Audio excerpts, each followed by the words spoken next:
నమస్తే వీతును స్వాగతం లక్ష్మణ సమాజీతం ఈరోజు గాంధీ హాస్పిటల్లో జూడా ఆధ్వర్యంలో మరి ఇక్కడ ఉన్నటువంటి డాక్టర్లందరూ కూడా ధర్నా నిర్వహిస్తున్నారు. అసలు ధర్నా చేయవలసిన అవకాశం ఏముంది, మరి ప్రజలకు ఎలాంటి నష్టాలు జరుగుతాయి, మరి వీరికి పొందినటువంటి నష్టాలు ఏంటివి, వాటిని మరికొన్ని విషయాలు తెలుసుకుందాం. ఇక్కడ జూడా డాక్టర్ గారు ఉన్నారు, వారిని మరికొన్ని విషయాలు తెలుసుకుందాం. సార్ చెప్పండి సార్.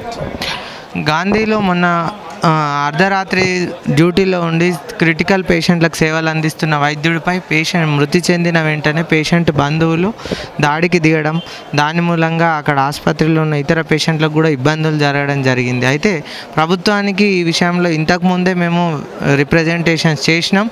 ఇక్కడ సెక్యూరిటీని పెంచాలి, ఇక్కడ స్పెషల్ ప్రొటెక్షన్ ఫోర్స్ని పెట్టి అక్కడ డ్యూటీ చేస్తున్న డాక్టర్స్కి ఒక ప్రొటెక్షన్ ఇవ్వాలని చెప్పాము. అయినప్పటికీ కూడా వాళ్ళు ప్రభుత్వం నుంచి కానీ ఎటువంటి చర్యలు లేకపోవడం వల్ల ఇటువంటి ఇన్సిడెంట్సే రిపీట్ అవుతున్నాయి. గాంధీలో, ఉస్మానియాలో, నీలోఫర్లో ప్రతి చోట కూడా జరుగుతున్నాయి. అట్లా జరగడం మూలంగా మేము ఇక్కడ ఈ సిస్టంలో వర్క్ చేయలేని సిచ్యువేషన్స్ ఉన్నాయి. సో అందుకోసమే మేము స్ట్రైక్కి రావడం జరిగింది.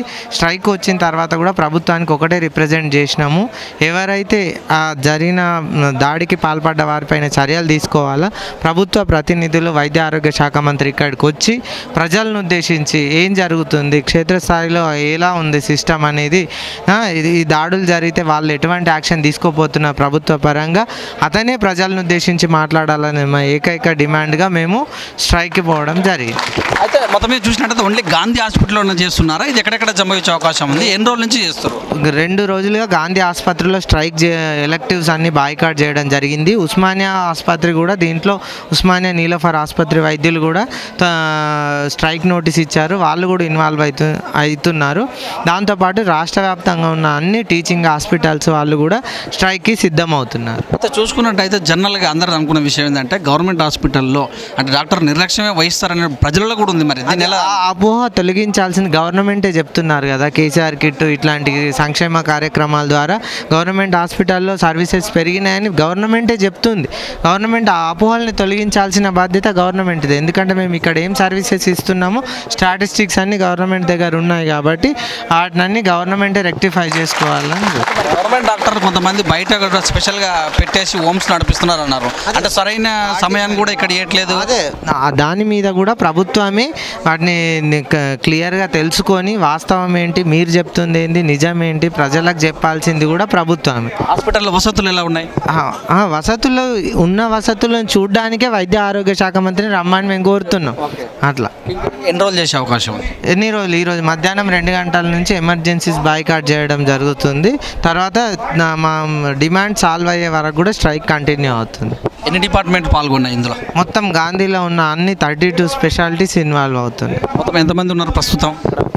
500 మంది జూనియర్ డాక్టర్ స్ట్రైక్లో ఇన్వాల్వ్ అవుతున్నారు. కేవలం ఓన్లీ బయట నుంచి వచ్చినటువంటి పేషెంట్లు చేస్తున్న దాడికేనా, ఇంకేమన్నా? అదే మెయిన్ పేషెంట్స్ మాకు పైన జరుగుతున్న దాడులను ఖండిస్తూనే స్ట్రైక్ చేస్తున్నారు. ఆల్రెడీ ఉన్నాయి ఓ సెక్షన్ ప్రకారం ఆల్రెడీ ఇలాంటి వాటి ఇంప్లిమెంటేషన్ అవ్వట్లేదనే కదా మేము చేసేది స్ట్రైక్. మీరేమన్నా? యాక్చువల్గా నిర్లక్ష్యం అంటున్నారు కదా, మేము డాక్టర్స్ ఎవరు నిర్లక్ష్యం చేయట్లేదు, వాళ్ళ నిర్లక్ష్యం ఇది. వాళ్ళు ప్రాపర్గా మాకు ఎస్పీ ఫోర్స్ కానీ అవన్నీ ఏమి సప్లై చేయకుండా, అవన్నీ ఏమి ఇవ్వకుండా మా నిర్లక్ష్యం అని చెప్పి చూపించుకుంటూ వాళ్ళ నిర్లక్ష్యాన్ని మా నిర్లక్ష్యం కింద మార్చి మమ్మల్ని ఇబ్బంది పెడుతున్నారు. దానివల్ల మేము ఇబ్బంది పడుతున్నాం. దానికోసమే ఇక్కడ మేము నిలబడి ఇప్పుడు ప్రొటెస్ట్ చేస్తున్నాము. మేము అడిగేవన్నీ డిమాండ్స్ కరెక్ట్గా తీరేంత వరకు మేము ఈ ప్రొటెస్ట్ ఆపేది లేదు, ఇది ఇలా కంటిన్యూ చేస్తామండి.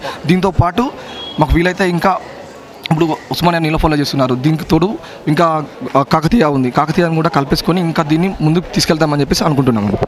డాక్టర్స్ గారు కూడా మరి ధర్నాలో పాల్గొన్నారు, వారిని అడిగి మరికొన్ని విషయాలు తెలుసుకున్నాం. చెప్పండి మేడం, మెయిన్ ఉద్దేశం ఏంది? యాక్చువల్లీ మా డాక్టర్స్ మీద ఎక్కువ గొడవలు జరగడం వల్ల ఈరోజు ఇలా కూర్చోవాల్సి వచ్చింది. మాకు ఎమర్జెన్సీ డ్యూటీస్లో ఎస్పెషల్లీ నైట్ టైం డ్యూటీస్ చేస్తున్నప్పుడు మేము ఒక్కొక్కళ్ళమే చేస్తుంటాము.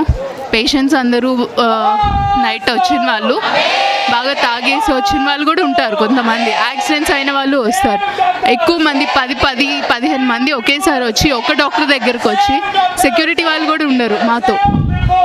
అలాంటి సిచ్యువేషన్లో అలాంటి సిచ్యువేషన్లో మాకు ఆ పేషెంట్స్తోని భయం అవుతుంది. వాళ్ళతో మిస్బిహేవ్ చేస్తుంటారు వాళ్ళు మాతో.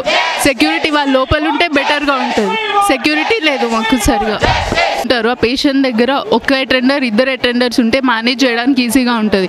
మేము పేషెంట్ని ట్రీట్ చేయాలా లేకపోతే అటెండర్స్ని మేనేజ్ చేయాలా అన్న దానిలో మాకు తెలియట్లేదు. అండ్ డాక్టర్స్పై అటాక్ అనేది చాలా తప్పైనది. సేవలు కొనసాగుతున్నాయా, నిలిపివేశారా? ఎమర్జెన్సీ సర్వీసెస్ ఇప్పుడైతే నడుస్తున్నాయి. ఆఫ్టర్నూన్ 2 వరకు ఏం డిసైడ్ అవ్వకపోతే అప్పుడు ఎమర్జెన్సీ బాయ్కాట్ చేద్దామని అనుకుంటున్నారు. యాజ్ ఆఫ్ నౌ ఇప్పుడైతే ఎమర్జెన్సీస్ కంటిన్యూ అవుతున్నాయి. అంటే ఇప్పుడు ఉన్నటువంటి ఏవైతే ఉన్నాయో ఇప్పటికున్నటువంటి గవర్నమెంట్ ఇచ్చినట్టు అవకాశాలు చాలా వరకు కూడా డాక్టర్స్ వైపే ఉన్నాయి అని అంటున్నారు. మరి ఇంకా మీకు ఇంకా ఏమి హామీ కావాలి? ఇంకా డాక్టర్స్ వైపే ఉంటే ఇలాంటి అటాక్స్ ఎందుకు కంటిన్యూ అవుతున్నాయి? అంటే అటాక్స్ జరగడానికి మెయిన్ కారణం ఏమై ఉండొచ్చు? అది పబ్లిక్ కంట్రోల్ లేదు వాళ్ళకి సిచ్యువేషన్. ఒక పేషెంట్ గవర్నమెంట్ హాస్పిటల్లో, ఇంత పెద్ద హాస్పిటల్కి గవర్నమెంట్ పేషెంట్ ఏ సిచ్యువేషన్లో వస్తాడు, లైక్ ఎండ్ స్టేజ్లో వేరే దగ్గర కంట్రోల్ అవ్వనప్పుడు వస్తారు. అలాంటి పేషెంట్స్ని కూడా మేము మంచిగా చేసి పంపిస్తున్నప్పుడు ఒక్కొక్కసారి వాళ్ళకి చెప్పలేము, ఏదైనా అవ్వచ్చు. పేషెంట్ అది యాక్సెప్ట్ చేయడానికి రెడీగా ఉండాలి. దానికి కూడా మేము ముందు కౌన్సిలింగ్ ఇస్తాం, అప్పుడు యాక్సెప్ట్ చేస్తారు. ఒకవేళ ఏదైనా అవుతే యాక్సెప్ట్ చేయకుండా డాక్టర్స్ని అటాక్ చేస్తారు. ఈ మధ్యకాలంలో కడుపులో కత్తెరలు, కాటన్స్ కూడా మర్చిపోయిన సందర్భాలు కూడా ఉన్నాయి. మరి ఇలాంటివి ఎలా పరిగణించాలి?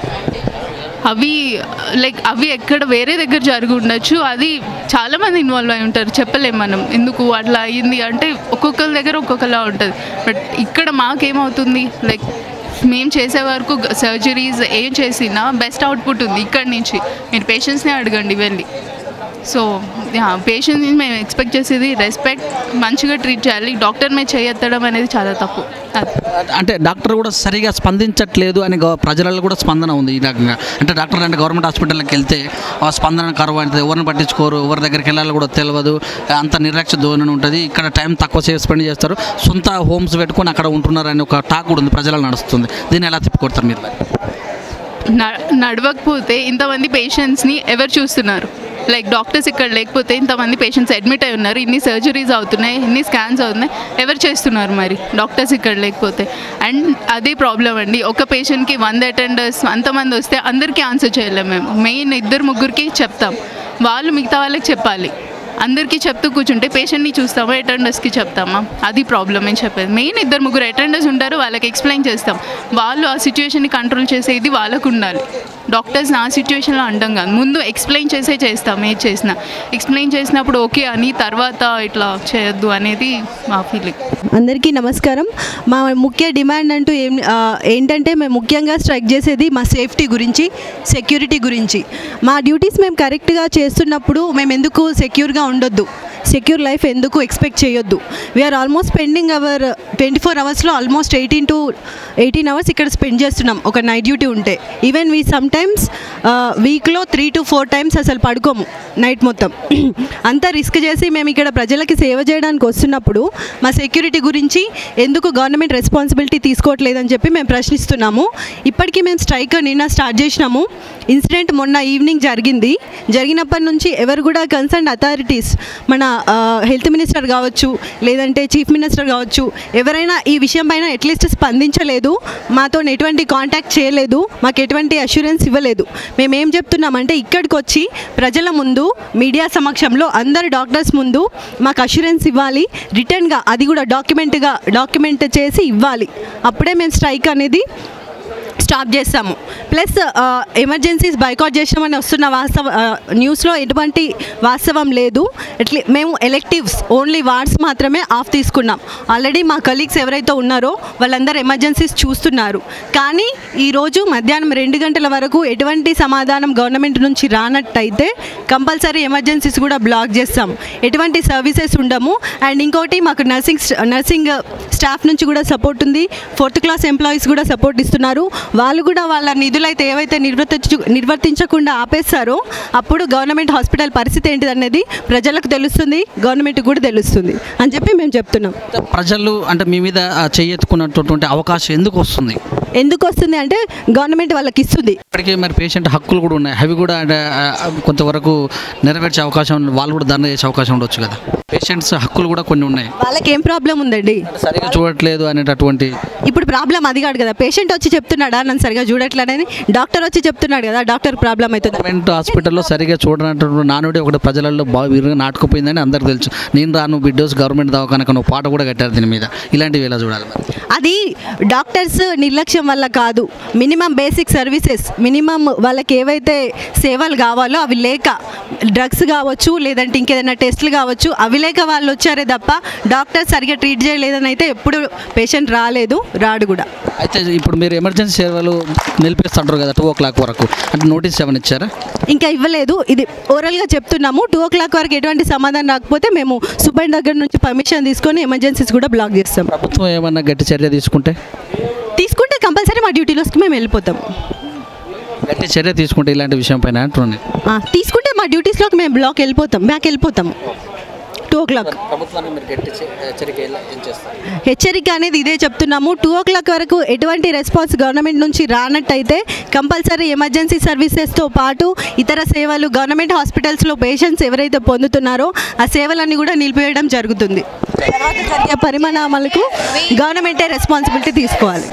ధర్నాలో నిలబడేటువంటి జూనియర్ డాక్టర్స్ అందరూ కూడా ఖచ్చితంగా కూడా 2 గంటల తర్వాత మేము ఖచ్చితంగా ఎమర్జెన్సీ సేవలు కూడా నిలిపేస్తాం. ప్రభుత్వం తీసుకొచ్చి వెంటనే మాకు సరైనటువంటి హామీ రైతును పూర్వకంగా ఇస్తేనే డాక్టర్ల మీద ఎలాంటి దాడులు జరగకుండా మేము కావాల్సినంత సమయం ఇక్కడ వేచిస్తున్నాం. వీక్లో 2 days అసలు ఖచ్చితంగా మేము నిద్రపోయిన రోజులు కూడా చాలా ఉన్నాయి. మీ పేషెంట్స్ కోసం చాలా కష్టపడుతున్నాము. అయినా కూడా మా మీద ఒంటరిగా ఉన్నటువంటి మహిళ పైన సెక్యూరిటీ లేకుండా వచ్చి దాడులు చేయడం అమానుషం. ఇలాంటి దాడులు అరికట్టకపోతే మాకు రాబోయే రోజులలో కూడా చాలా ఇబ్బందులు ఎదుర్కొంటాయని డాక్టర్స్ అందరూ కూడా V3 న్యూస్ తెలియజేశారు. చూస్తున్నాను V3 న్యూస్, మీ సురేష్ దండు.